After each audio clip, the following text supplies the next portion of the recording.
E Ouros. Seja bem-vindo. Eu agradeço muito. Posso? Gente, bom dia, crianças. Bom dia, comunidade escolar, diretoria. Bom dia! Bom dia! Agora ficou animado. Eu quero agradecer, antes de tudo, a comunidade escolar, agradecer a diretoria, o convite recebido pela professora Carla, que foi minha colega na faculdade. Eu conheço tudo sobre ela e qualquer pix eu entrego, viu? Só me passar que eu entrego. Muito obrigado por essa entrevista e dizer que é uma felicidade estar com vocês. Ela me apresentou como presidente da FAUPA, só para entender o que é a FAUPA. A FAUPA é a Federação das Academias de Letras do Estado do Pará. Então, hoje a FAUPA tem 32 academias associadas, espalhadas no estado todo. Então, nós praticamente lidamos com escritores de todo o Pará. Onde vocês imaginarem, tem escritor hoje produzindo literatura paraense, amazônica da boa. Francioles, quando iniciou sua vontade de ser escritor? Olha, vontade eu nunca tive. Eu já começo assim. Eu costumo dizer para alguns amigos escritores que eu acho muito bonita a história deles quando eles começam a dizer que desde que eram crianças sonhavam em ser escritores, já escreviam poemas, escreviam prosa e etc. Eu nunca tive esse sonho de ser escritor quando eu tinha a idade de vocês, adolescência, juventude. Eu me tornei escritor já com 26 anos, 27 anos, já encaminhado na vida. Agora, eu fui um leitor, eu sempre fui um leitor desde a infância, desde que eu li o meu primeiro texto, que eu lembro ainda que era a história de um pato, naquele nosso livro de alfabetização. A partir desse texto eu comecei a ter esse gosto pela leitura. E para você ser escritor, uma das características indispensáveis é que você seja um bom leitor. Aliás, para você ser qualquer coisa nessa vida, você precisa ser um leitor. Tudo que você colocar de sonho, você vai precisar passar pelo caminho da leitura se você quiser chegar lá. Se você quiser ser um advogado, você vai ter que ler. Se você quiser ser um professor, vai ter que ler. Se você quiser ser um astrofísico, vai ter a leitura no seu caminho. Eu sempre digo que não tem como fugir da leitura. A leitura está na hora em que você começa. Vamos imaginar que a tua vida é uma corrida.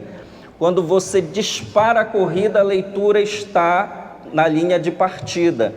Quando você chega, ela já está lá porque esteve o tempo todo correndo junto com você. Não tem como fugir. Então, eu sempre fui um leitor. E com a idade de vocês, mais ou menos, eu tive o primeiro contato com o poema de um poeta chamado Mário Quintana, que tem uma poesia ótima. E a partir dessa leitura do Mário Quintana, eu comecei a gostar da literatura que a gente chama literatura da poesia, ou literatura da prosa, que é a escrita. Agora, tudo isso, todo esse mundo de leitura, acabou me auxiliando a um dia me tornar escritor. Mas eu diria que tem uma coisa a mais, junto com a leitura, que é algo muito importante para a gente que é da Amazônia. Sabe o que é? A oralidade, ouvir histórias. Eu sou um daqueles netos mimados de avó que toda noite só dormia ouvindo ela me contar a história de Boto, de Boiúna, todos esses mitos. Então eu só dormia depois que ela me contava uma boa história. E essa é uma das memórias afetivas que eu tenho que mais me marcam, porque hoje a minha avó, infelizmente, não viveu até me ver escritor. Ela já havia falecido. Mas hoje eu escrevo também em memória de tudo que ela me ensinou. E eu sinto muito, assim, é uma tristeza que eu tenho, apesar de ser um entusiasta da tecnologia, apesar de ter um trabalho nas redes sociais muito forte de divulgação da cultura, eu lamento muito que hoje a gente está perdendo esse hábito do avô, da avó, que à noite conta uma história para o neto. E eu vou até pedir para vocês começarem a perturbar o avô e a avó de vocês, quem ainda tem. Se não, perturba o pai, perturba a mãe, perturba a vizinha, perturba alguém. Me conta uma história. Eu quero ouvir você me falar uma das histórias que você conhece. Visagem, me conta uma história de Visagem. Me conta uma história de alguma lenda amazônica. A gente precisa restituir esse nosso relacionamento pessoal. A história serve para isso também.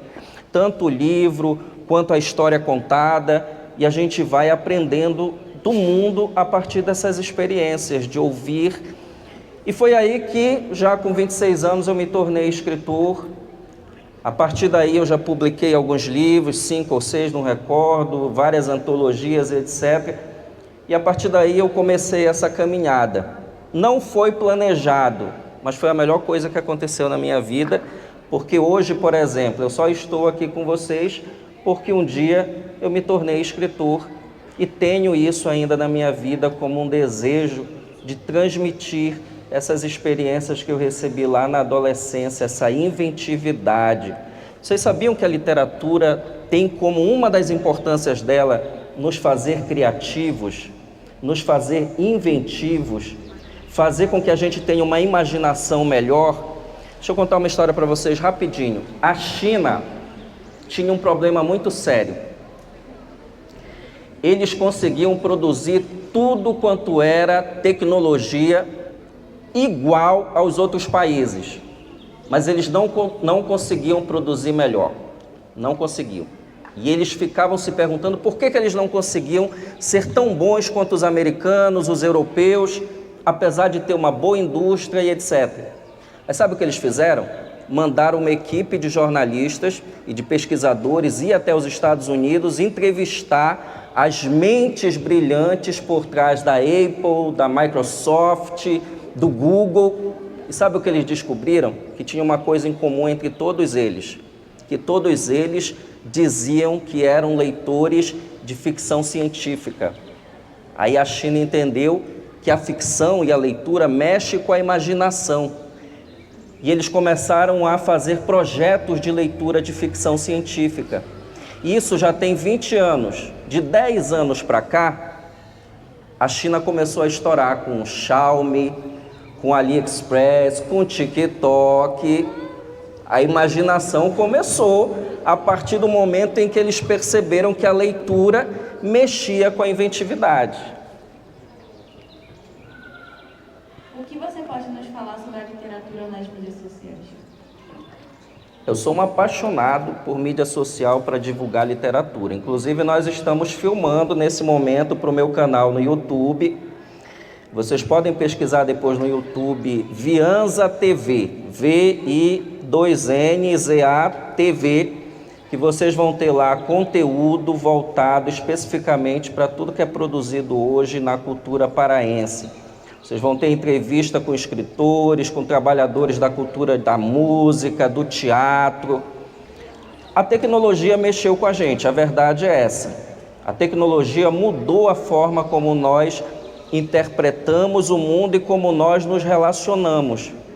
É por isso que hoje esse mundo digital é chamado de sociedade de cooperação. Ou seja, nós estamos ali cooperando para a construção do conhecimento e dos relacionamentos. A minha vida como escritor, a Carla deve lembrar disso, começou com um texto que eu produzi na faculdade, um texto exatamente sobre tecnologia.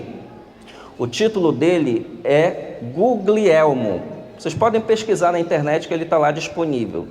Guglielmo. O que era o Guglielmo? Guglielmo era uma crônica de um personagem que começa falecido e que o narrador vai investigar a vida dele.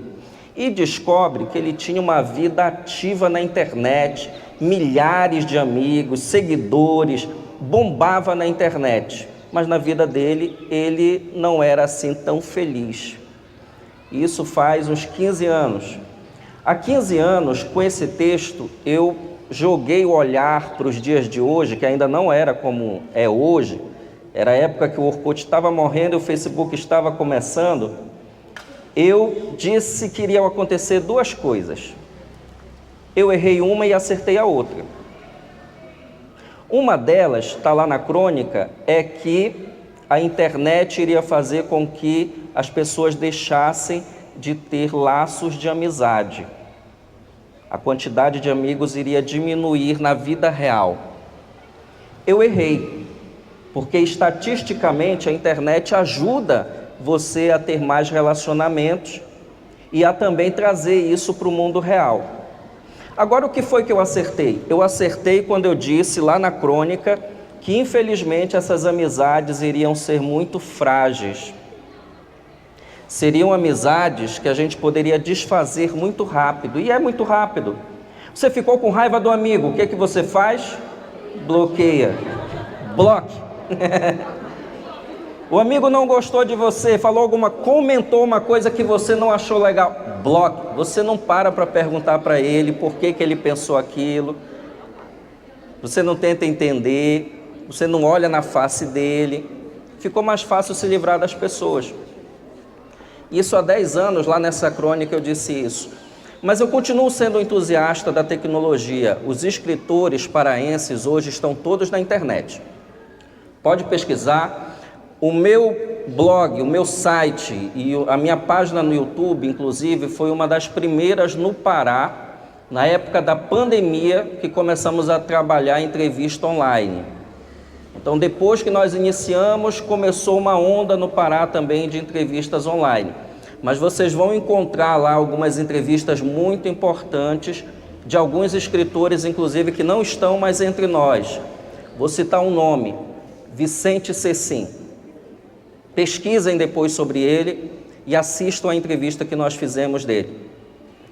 E eu vou só finalizar, olha, está mostrando aqui uma das capas do meu livro. E eu vou finalizar fazendo o seguinte desafio para vocês. Eu não trouxe hoje, porque eu acabei me esquecendo, mas eu vou sortear 3 livros meus, não esse aqui, que esse aqui está esgotado, mas eu vou sortear 3 livros de poesia, meu livro de poesia, para quem, vejam bem o desafio, para quem me seguir no Instagram depois.